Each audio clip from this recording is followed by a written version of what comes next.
জয় জগন্নাথ। আজকে আমি যাচ্ছি পুরী। হ্যাঁ, এই ট্রানজিশনটা লাইফে ভীষণ দরকার। তার আগে শেয়ার করে নিই আমাদের কিছু ছোট ছোট মুহূর্ত। এই যে মেশো দেখাচ্ছে পেটান দেবে, অ্যাকচুয়ালি আমরা এই খেলাটা খেলছিলাম, তারপর বড়রাও খেললো। যাই হোক, এই করতে করতে ট্রেনের ফুটেজ তো নেওয়া হয়নি, বাট পুরীতে পৌঁছে প্রথমেই সমুদ্রের ফুটেজ ঠিক নিয়ে নিয়েছি। পুরী স্টেশন থেকে সমুদ্রের দূরত্ব খুব একটা বেশি নয়, এই 10-15 মিনিট লাগে, তার চেয়েও কম হতে পারে, কিন্তু ভাড়া লাগে প্রচণ্ড বেশি। তো একটু বুঝে শুনে গাড়ি ভাড়া করো, কেমন? সাথে তো লাগেজ থাকবেই।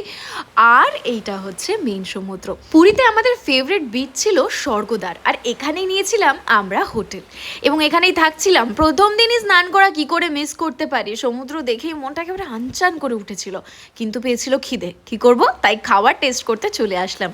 এখানে খাবারগুলো সবার একটা খুব একটা পছন্দ হয়নি, কিন্তু হ্যাঁ, আমার ভালো লেগেছিল বেশ। যাই হোক, সব জায়গায় সব রকম খাবার টেস্ট কিন্তু করতে হয়। নাক কোচকালে আসল স্বাদটা পেলে কোথায়। ये है बड़े बच्चे। हम क्या खेलेंगे यार, ये लोग ही खेल रहे हैं।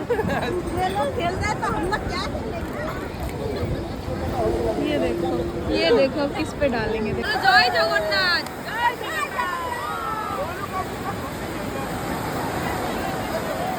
ঘুরতে যাওয়ার এই একটাই মজা, সবার বয়স এক জায়গায় এসে থেমে যায়, সবাই একসাথে বাচ্চা হয়ে যায়। এই জিনিসটাই অনেক মন্তব্য আসবে, তবুও আমার কিন্তু খুব মজা হয়েছিল। আসছি নেক্সট ভিডিওতে।